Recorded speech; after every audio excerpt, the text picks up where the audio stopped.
welcome everybody. We are here with Dan Currier, Dawn and Nicole, and we want to talk to him a little bit about some home flipping, because we know a lot of people out there are curious about home flipping, what home flipping is, what home flipping does. And I've done a lot of home flipping myself. I mean, I started off in this business just buying foreclosures and the auction house steps. So I'm always really happy to talk to somebody else who's tried it somewhere else. Oh, Dan, why don't you tell us where you're located? Sure. Thanks for having me. I am out in Los Angeles, California. I've been here for 8 years, coming from Chicago. Okay. So wait, I want to know, this is a little side note. Why did you move from Chicago to LA? It was really just due to a thing called winter. Weather. I was tired of it. Gray skies really started to wear down on me, and I thought Los Angeles seems like a place that would be enjoyable to live. So I sold my home, packed my car, and I drove cross country. Yeah, so like me, I got tired of spending the first half of my life freezing my ass off, and I'm over it. That's why I went to Florida. So how long ago did you move? 8 years. 8 years. Okay, wow. So you've been settled. Yes. So how did you start in the flipping homes business? Well, first, tell us maybe a little bit about, how about this? Dan, why don't you tell us how you got into real estate? Sure.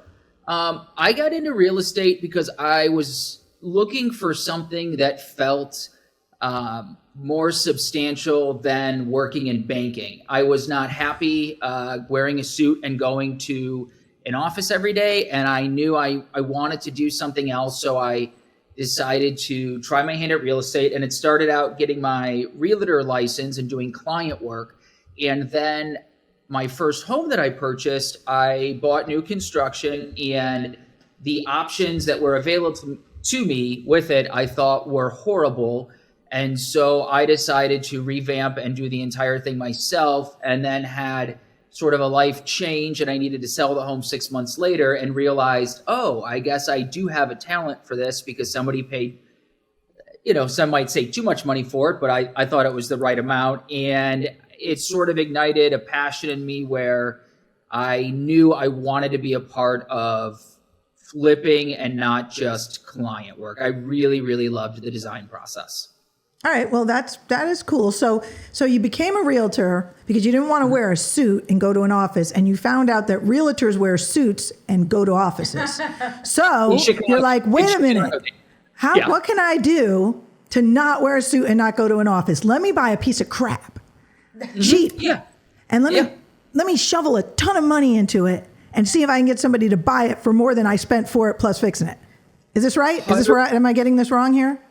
No, that's exactly right. I thought, well, I can deem myself a creative. I can wear whatever I want, do whatever I want. And I liked living in what I always kind of feel like is controlled chaos. And I like a beginning, a middle, and the end. And so it just was really, really fun to me. I loved it. Everything? And then, I'm sorry? Did you YouTube everything? Yeah, how'd you learn what you learned? Plumbing. How did I learn what I sort of just did the fake it till you make it kind of thing. I leaned on some people in the industry. Use bullshit. Yeah, I mean, it's half a life anyway, so. Don't cut the cords. Yeah, like it just, I got in with a good team, a good GC, and that's sort of been my successes. I know my strong suits. General contractor. Nicole is looking at me like, wait, what? Sorry, General contractor, GC. Thank you. I appreciate it. You're welcome. Sorry about that. Go ahead. Yeah. Continue. So that was it. I mean, I was living in the projects that I was doing when I first started. It was wild. I didn't know what the hell I was doing, but I knew that I loved the process. I loved the energy of it. And it just was so fun to create spaces. And, doing just the design work or picking out furniture, I don't know. You could have become an interior designer. You didn't have to risk all your money buying a piece of crap and fixing it up. So tell me, really what I want to know is, where did you find these pieces of crap, and what did you turn them into? So I found these pieces of crap through another realtor in Chicago who had a lot more experience, who was one of my best friends. So he sort of teamed up. we did that side together. He helped me find them. And then we just went to town, and there was a ton of shit in Chicago when I lived there. Just like Los Angeles, it's always ever changing. And so it was just learning how to time the market, figuring out which neighborhoods are going to start to kind of turn over, and then be a part of that process. How do you figure that out? What you do is you look for every deal out there. Okay, I'm just going to explain this one to Nicole and our audience, because this is how I did it. Okay. You look for every possible deal out there and you analyze it per deal. Okay. Yes. So normally you would, if you're looking for a house to live in, you look for a neighborhood because you want your kids to go to that school, and that's how you start your looking process, right? Or your friends live over here and you want to live near your friends, or you want to live near your parents. Right. So forget that. When you're an investor, you don't care. It's about the bottom line. It's about how much money you're going to make at the end of the day. So you're going to look at a house. Like I looked at an auction yesterday, and the max bid the bank's going to bid is $500,000. And it's worth $950,000. So I can't go in it. I have absolutely no idea how much work it needs. I'm going to assume worst case scenario, $250,000. Okay. So I'm going to say if I want to make $100,000, right? So if the max bid the bank's going to bid is 500, and I'm going to put another 250 into it, that's 750 that I'm going to be into it for. If I can really sell it for 950, but what if I can't? I'm going to bring that back down to 900, and I want to make, a certain amount of money. The most I can pay for it is somewhere under Okay. 600,000, because I got to count for that 250, and then I got to have a profit in there, and I have to make sure. Then I'm going to check out the neighborhood. First, is it viable? Okay. Right. They said it's worth $950,000. They said the bank is owed $500,000. I'm going to bid against other people. Right. They're going to be willing to pay more. I'm going to be willing to pay more. What's my max I'm willing to pay? So I got to know that going in. I have to check out all the other liens and make sure that I'm going to get the thing free and clear for whatever it is that I bid at the auction house. Right, but you have to do that before, right? Yeah, you have to know all this. Otherwise, the minute you bid, you have to give 10% non-refundable. And within 30 days, depending on the state's rules or whatever, within 30 days, you have to pay the rest cash. So you kind of have to know all this stuff in advance. So you have to check out every single deal. You have to go down the rabbit hole on every deal. Then you have to play into the factor of the location. Then you have to play into the factor of the market. If you sit and hold that thing for 3 months and the market's declining, are you going to be stuck holding it? Oh. Can you rent it if you're stuck with it? And if you rent it, can you ride out any dips in the market? All of these things have to be considered. Otherwise, you're going to lose your shirt doing this. Well, that's what I was just going to say. It's a little risky. So let's find out, because Dan still has a shirt on. So what I want to find out, Dan, is how did you keep your shirt on the first deal you did? We're going to get a little personal. Yeah. I want to know why you didn't lose your clothes. It's pretty much. Well, I think the reason I didn't lose my clothes on my first few of them is because I lived in them while I did it. And so it was my complete overhead. It wasn't like I was living somewhere and doing this. So I slept in it. And then when I couldn't sleep in it, when it was just complete shit, I would stay with friends or family during this time. And so what, you did the couch surfing? Oh, 100%. And in fact, I used to spend a ton of time in Charlotte with family. I even set up my own bedroom in one of my cousin's house that, like, if I had to leave for 2 weeks, I went there and I stayed in that room. And at the time, I never really thought like, oh, I don't know, is this what I'm going to do for a living? All I knew is I'm single. I have a lot of freedom. I don't have a lot of overhead. I had some savings, and I just liked this life. I liked this journey. And so this is just what I was doing to keep it going. And that was kind of it. It was a rough beginning that I didn't realize was really a rough beginning, because it just felt fun. You know what? I'm going to tell you that I do the exact same thing. I started flipping 22 years ago. My husband and I, we didn't have kids yet. We were, just newly married. We moved in to a house where there was no sheetrock on the walls. It was gutted to the studs. I put my bed in the middle of the dining room, and I lived in that thing while we fixed it up around us, because my husband was working his full-time job and I'm doing appraisals. And so then we're coming home, and then we're hanging drywall and we're taping and we're painting. And the minute we got it real nice, like that I'd want to live there, put it up for sale, took my money, and went and lived in the next piece of crap. Because you know what? If you can do that, and I wasn't inconveniencing any kids or anything like that because I didn't have kids yet. Right. It was the perfect time in my life. I did that 12 times. Dan, Wow. do you Got have me beat. is there a certain law in California saying that you have to like sit in it for a couple years because of the mortgages, or did you just pay outright for it, or how did that work? Well, it all depends on the type of lending that you get, as far as like legal goes, and then how much tax avoidance you want to make. It's all about where you get your money. So who's giving you your money? If you got a private investor and he's willing to hang out, that's fine. On my second deal, I had to use a private investor on a second deal, and he didn't want to sell it right away. Why? Why did he want to hold it for 1 year? Dan, tell us why you hold a property for 1 year. You're going to pay less tax Yes. on any of that profit. And probably for that investor, he didn't give a shit. It was money that was out the door, that was for an investment. He's trying to maximize return on that investment. So he wants you to hold it.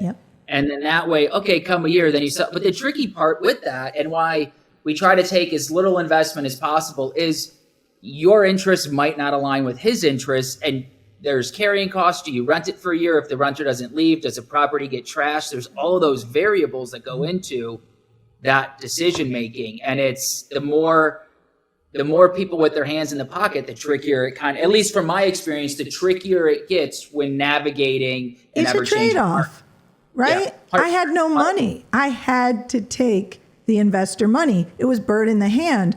Yeah, I had to sit with it for a year, but it took me a while to fix it up anyway. And I was lucky. I was in an increasing market, not a declining market. And when we sold it, I only had to pay long-term capital gains, which at my rate was only 15% at the time, whereas short-term capital gains is ordinary income. Okay. So it's a huge difference in the amount you get to keep if you hold it for 1 year. Now, HGTV glamorizes flipping. What would you say the disparity is between the TV shows, you know, what I'm talking about, and your experience? Yeah, tell us about the glamour of, cleaning the house out with the dirty diapers from the 7-year-old baby that doesn't, need diapers anymore. Go ahead. I did that. Oh my God. I just did a house that wasn't lived in for 5 years. There were some surprises there. Currently doing one where there were 2 hidden escape rooms. So there's always something. Wait. Oh, pause. yeah. I need to hear this. What? It gets crazy. But back to the HGTV thing. I'm an HGTV addict. I love watching it. But I was watching Celebrity IOU the other day. I think it's on Discovery Plus. And I'm watching this shit, and they're like, and we've got 5 weeks, and they hit 1 design meeting, and all the materials there, and the permits are there, and all of these things are done. And I said, I want a reality TV show about the making of flipping reality TV shows, so people actually see what it's like, because it's chaos, and it's not one problem. It's a problem every day. It's a phone call every morning. It's navigating something. And so it's TV. It's scripted. There's, room for error. There's margin of error. It's glamorizing. And I think it sets people up sometimes for unrealistic expectations. Yeah. And like this video, we're going to edit it. Yeah. Good. We edit it for a reason. So we look good. Wow. 100%. They do it too. Like who wants to look like crap? Really? I mean, I noticed you started a YouTube channel, and I realized that with your YouTube channel, what you're going for is you're going for, that's your marketing. You're using YouTube as marketing. And listen, that makes perfect sense. That's why we're interviewing you, quite frankly. Marketing. That's what it's all about. Yeah. It's a big thing. We talk about where we want our business to go or what we kind of want to get out of it. And it just made sense to start to do social, whether you like it or you don't. It's the fastest way to advertise yourself. And so these past 2 years, which have been incredibly lovely for real estate in California, as for most of the country, we decided to take a big chunk of what we made and invest it into professionals to start to put together videos for us. Because I don't know how to do it. I've never done that before. And I don't look like you know how to do it. Well, I am a. You must have hired really good people. We Because you hired good fooled me. people, and I like the camera. I find it fun. So it doesn't. It is work, but it's great, and it's fun to look back and see the things that we filmed 6 months ago that we're starting to roll out now, and look at those projects. But we just thought this is a great way to tell people who we are and what we can do, and pick up additional client work. You look at markets changing, and right now everybody's kind of going, what does everything look like for the coming year? Well, for us, it looks like we're going to continue to flip, and then we're also taking on side design projects, and part of that is just from us exposing ourselves and what we're doing and how we do it. So I'm going to tell you where I'm going, okay? You ready right here? Okay. All right. Yep. If you're looking to invest in real estate, if you want to become a flipper, I'm going to tell you what to do right now to start. Nothing. What? Serious. What? I'm serious. This is an odd period right here. Yes. Okay. So where we're coming off of a market that was up here. We're going into a market that's down here. So you're waiting. Okay. You buy here, you're screwed. Okay. You don't want to buy there. Don't buy there. Buy at the bottom. You got to buy down here. But what you can do in here is learn everything there is to know about how to value property. That is the most important thing. I'm going to ask, Dan, I'm going to ask you right now, since you started flipping, your net before taxes, what have you made on how many houses? Ooh, My net before taxes. that's, Oh, wow. That's personal. I want to know. I mean, why are we doing this video? This is the most important thing. Everyone can say, I buy a house, I sell a house. Everyone does that. Make money. How much money did you make? Come on. I mean, Let's go. it would over the course of the entirety of the time, it would be it would be seven figures. Okay. Yeah, Seven figures. Over the course of what time? 2 years? 3 years? Just for Nicole, 7 figures No, is something over $1 million. Thank you. It my would God. be. Well, you have to remember, this was also those I'm first sorry. couple of years was just me living in it and learning it. So, I mean, 7-ish years, I'd say. But wait a minute, he's in LA. Right. Oh. So think about the cost of housing in LA versus the cost of housing in Podunk, middle of nowhere, right? Like Podunk, middle of nowhere, median price is $300,000. Median price in LA is probably $1.5 million. Oh, that's true. What's the median price in LA? Right now? My little section of where I do business, you're looking at like 1.2. 1.2 is the median price. That's Yeah, a little for more where than the Podunk. area that I focus on in LA. Okay. All right. So, I mean, they got tents in LA that cost more than $300,000. Listen. Oh, it's No, insane. I'm serious. In MyStateMLS, and you know that we're with MyStateMLS, we're with the Nationwide Multiple Listing Service, and we have a lot of people who put in manufactured homes on land leases. And in California, in that area, single wide trailers cost $300,000. I'm not kidding, or more. That's the low end. There's nowhere to live. It costs that, and then you have to pay an association or a land fee every month. $1,000 a month. Yeah, so you're buying like a $500,000 trailer. So there's no affordable housing. That's why there's so many homeless people there. It's sad. Yeah. And you know, if you go right up to by San Francisco, people are living in RVs and in their car. They have jobs. They're not, not working. There's no workforce housing. They're living in RVs that aren't even hooked up to utilities there, just parallel parked on the side of the street. It's insane. Right. When I went there, I couldn't believe it. On a more positive note, what does the next 5 years look like for you? As far as, are you going to switch states? Are you going to expand? What are you planning on doing? So the next 5 years for us is definitely not switching states. We love the sunshine of California. We built a business here. I've got teams of people that work for me here. I love it. I'm situated. It's going to be growth. It's going to be more rental properties.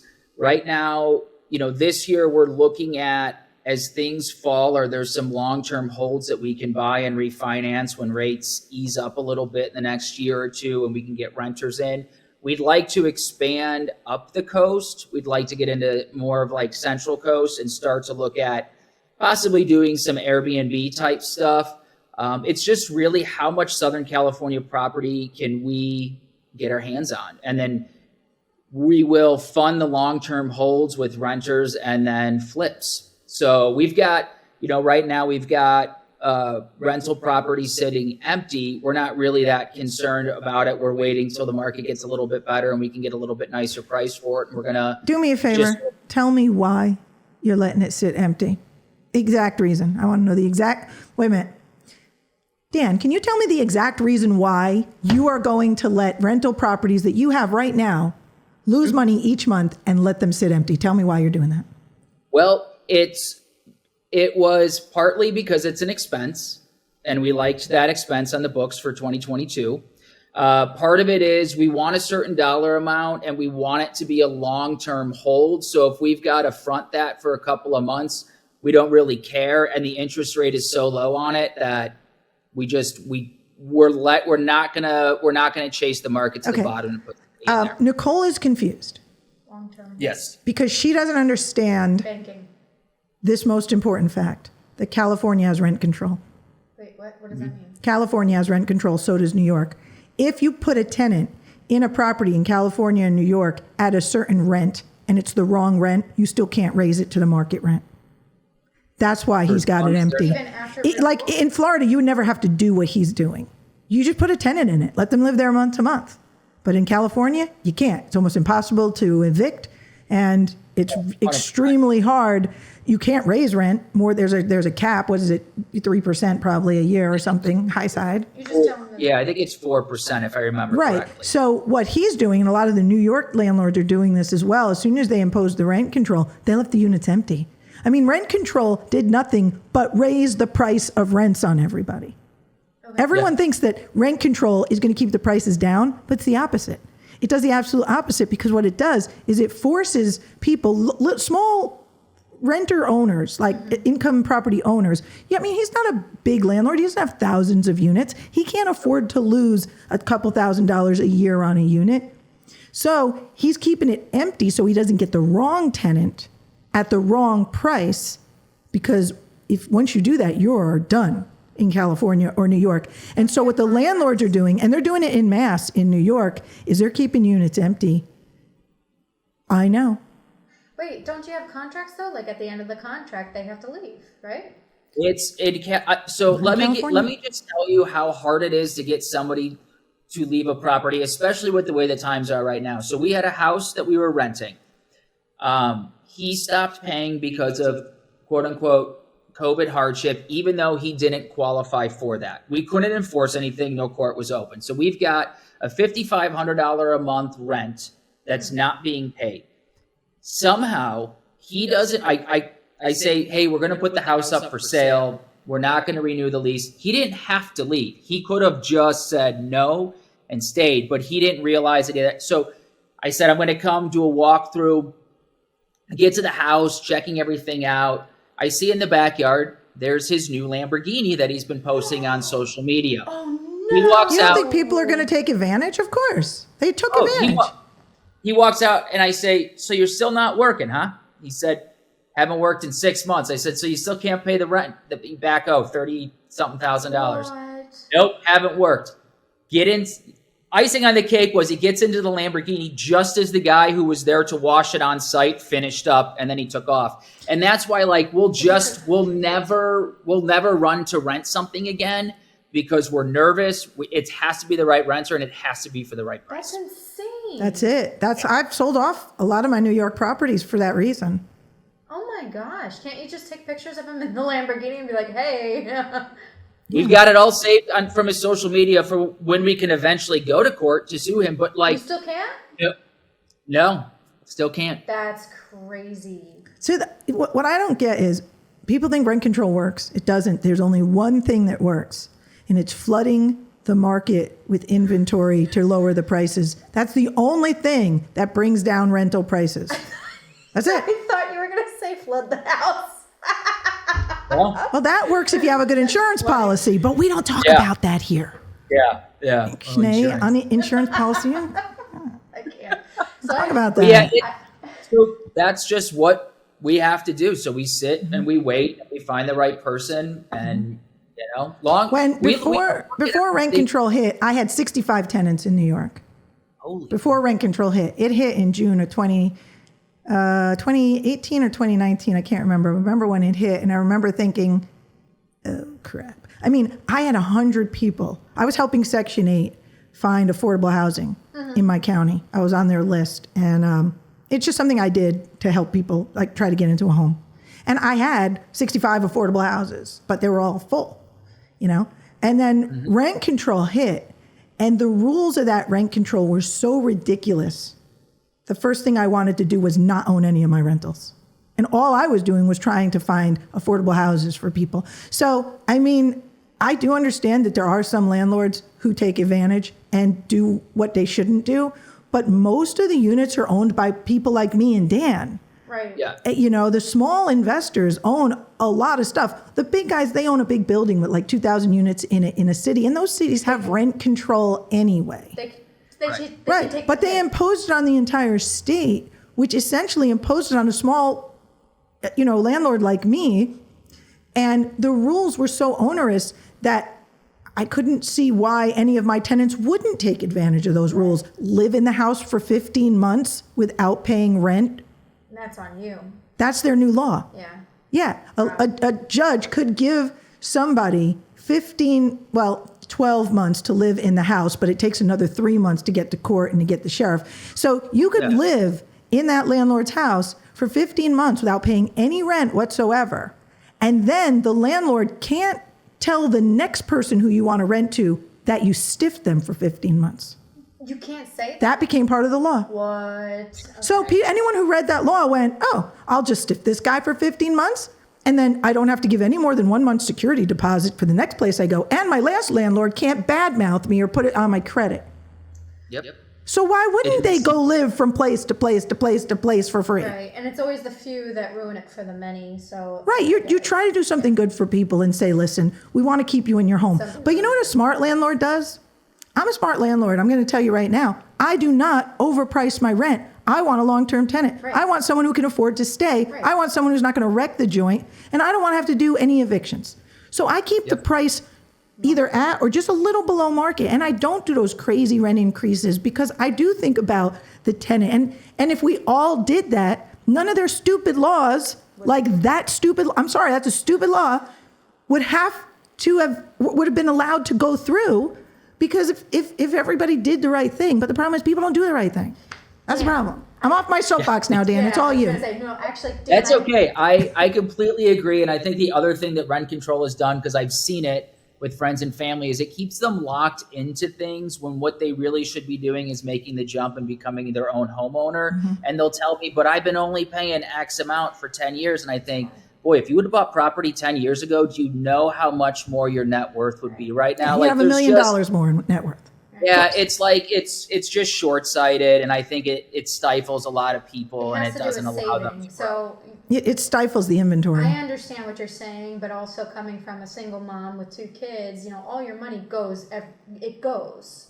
So Yeah. you're trying to put money away, and I understand what you're saying, but you also have to have something to put down on it, at least 3%. And that's You don't. It's I had tough sometimes. Nothing. You can get creative. You can get so creative if you are willing to do it. You can own a home. I had nothing when I bought my first home. Literally nothing. No credit, no money, nothing. But I was willing to work and I was willing to learn the market. So what I did was I found people who did have money and credit and I made them my partners. Got it. And I did all the work and I was willing to live in it each time. And my husband was willing to live in it each time. And then every time we sold one, we got a nice chunk of money. By the second, third one, we had enough to do it without the investors. Okay. And that's all it takes if you're willing to do it. And I think a lot of people who will be watching the show about flipping who want to get into it and don't have anything and they think, well, that's not for me. You need the thing that makes it, whether it's for you or not, is your state of mind. Not how much you have in the bank, not how much you have on credit, nothing. Do you think you can do it? Do you know you can do it? And are you determined to do it? And if you're determined to do it, it will happen whether you have money or not. Ooh, I like that. That was like a whole It's motivational a grind. That's what's going to happen. It's a grind. You got to want it. And that's why I say when I look back at that time, I didn't realize like, oh, I was living in construction sites and this isn't really I wanted it. I wanted this. I wanted the process. I wanted that. I didn't care life. that my inner walls didn't have sheetrock for months at a time. I didn't care that I couldn't invite anyone over. That wasn't what it was about. It was about from going to zero money in my bank account to hundreds of thousands of dollars in a fairly short amount of time. Okay. In a big lump sum check at that closing table. You know, I mean, right? My first one, I popped 25 grand in my bank account in a 2-month period. That was my very first deal. And now I went from nothing to I got 25 grand in the bank. Yeah. Okay. All right. So it was my state of mind. I wanted it. I wanted it bad. And it didn't matter what what I had to put up with in my own living conditions. You know, I was willing to do it. I was willing to forego new cars and, big fancy houses and big mortgages. I was willing to forego all that and roll up my sleeves and do the work. And that's what Dan's saying. Dan, what is the weirdest or craziest story or thing that you've found other than the escape rooms, which I still want to hear about? The craziest thing I have found, I would have to say it was this project that I'm doing right now, we're walking through and it feels kind of creepy. There's a lot of safes. There's like a couple of hidden passageways, but it wasn't until we tore everything open that I found a room that had no access except through attic. It was completely tiled all the way around and ventilated. But you had to go through the access point to get to the attic and crawl over the rafters to the other side of the house to get to this room. Why? It what felt was in there? so creepy. What was in there? Come on, what was in there? We want to know. We got to know. There was nothing in there except for old tile, ventilated, and that was it. That was the only thing in the room. But it just, it felt... You don't think they were like housing, people in there, do you? I'm kind of... I think the guy was maybe a little bit of like a prepper. He was nervous somebody was going to come for him, which also kind of made sense because one day I was there working and the walls were tiled? Yeah, the walls were tiled. A little triangle section of the attic, floor tiled, same tile went up the walls, the whole thing tiled. That's creepy. That's really creepy. Dude. It's something nefarious. Yeah. I know. I can feel Nobody builds a room like that. I mean, you're a prepper, just dig out a basement. It was so odd. It felt so chilling. Man. And we demoed it. You took a picture? I did. It'll be on. Send it to us. It'll be on YouTube eventually. Because there's definitely, we took video of it. But I remember driving back the next day after demo and going back in there, and that tile wasn't taken out. And I called my GC and I said, they got to come back. All of this shit has to come out. I can't sell a house with this. Even though you won't see it, I said it feels creepy. No, yeah. So did it have an outside wall or somewhere where you could have put a door and made it a closet? What did it attach to? What was on the inside wall? The inside wall attached to this little bump out from an addition that he did that wasn't like a permanent addition. He just put a structure on top of his garage with a little bump out. And he could have had a doorway into it, but he didn't. Everything was just completely sealed off. So you could have just put a doorway in and just called it a storage unit. Just say, hey, this is for your bike or whatever. I don't know. Just it feels inky. Had to get rid of it. Yeah, no. Well, I imagine that the functional utility of that house was not 100% just based on what you know. Bad functional utility. We have a heating problem, but don't check the vents. Yeah. All right, Dan, so tell us what's up for the future. What are you looking forward to most? And I want some predictions on what you think about the national housing market and then your local housing market. So tell us what's coming up next for Dan. So what's coming up next for me is we're going to keep flipping. We're going to do our best to ride the timing of this next year as well as we can. Like I said, we've got the project going now. We're going to try to sell it during what will be a little bit of what we hope is spring peak before everything kind of goes south in the summer from what we've been reading about, and then try to buy another one to get into to then hopefully ride out the remainder of the year with it. I think, we're going to supplement doing client projects and, both on the design side and on the buy and sell side. I tell people who want to get into real estate for long-term or personal homes, I think this is a great time for them to buy because they can always refinance in a year or two. They can get a good deal on a house now because we're about to have a great buyer's market. It's about to become a great time. And people have this mental block where, but the interest rate is 8%. Yeah, sure. Over the course of 30 years, you're going to refinance that loan. God knows how many times. How are we going to live in that house for more than 7 years? But the thing that kills me is if you look at long-term interest rates, they don't stay up for more than 2 years because it's the same thing every time. They raise the rates. They beat the economy over a head with a sledgehammer. They knock the economy down into the ground, and then they go, oh, shit, we f***ed bad. And then you know what happens? Earmuffs, okay. Is that what happens? Virgin ears, thanks. But I'm telling you what happens. They literally cause 2008 and then say, wasn't me.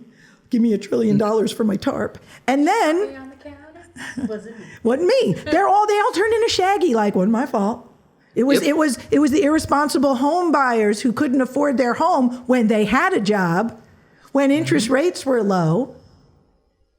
And they turn around and blame the homeowner and the mortgage guy like it's their fault. Meanwhile, these guys are hitting the economy over the head with a sledgehammer and killing it. And then what do they have to do? They have to slash rates all the way down to zero. Mm-hmm. And even negative sometimes. And then what happens? Nobody wants to buy real estate because they got burned. Mm. I'll still want to buy real estate. That's the best time to buy. He said he'll still. Yeah, me too. Yeah, I'll still. It's the best bet. So we'll keep investing in it. We'll try to time it as well as we can. We're much tighter on our flip budgets than we used to be. And the big thing for us this year is we're going to focus on social media. We want to buy. If we make a small margin on some houses while we're building out our social presence and our marketing and getting external clients and growing our brand, we're going to consider 2023 a win. I never look at year by year. So I'm looking at what does my 5-year stretch look like? And the last 2 years were bananas. And if this year isn't as bananas, I don't really care. I just want to keep the momentum. I keep my people working. I keep my teams loyal to me. Everybody still gets a paycheck. I make enough to suffice. And we just keep on pushing forward because it's not going to stop. Mm-hmm. Real estate won't stop. Yeah. Los Angeles is Southern California. We have a housing shortage, whether the housing market is hot or not. It's hard to find homes. Does it ever go down in California? Ever seen it go down in California? I mean, it goes down there. It'll do that and then that again. And, but it's always going to go up. I mean, can I get it never goes all the way down and stays there. No. What's great for me right now is the house. If I want to buy a piece of crap house, I was bidding against 25 other people last year. Now I'm not. So now an $800,000 house I can buy for $800,000 and not 1.1 million. So yes, it's harder on the sell side, but if you still create a great product, people want finished homes. Yeah, this market weeds out all the queasy people. Yes, 100%, 100%. And we're not. Yeah. And that's our mindset is we're not just successful in up times. Mm-hmm. We continue to figure out markets in difficult times.